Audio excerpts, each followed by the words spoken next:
for me, my aha moment was when you shared about, like, we can become concerned about bestseller or if someone would even be interested in our book.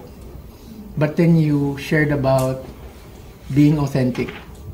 And then when you spoke right now, even her talks about your authenticity. So for me, I dug down deep, and it's when I got inspiration with, of course, in the Philippines, it's a Christian dominant country and we believe in Jesus. And that's where I got reminded about the verse, He came not to be served, but to serve.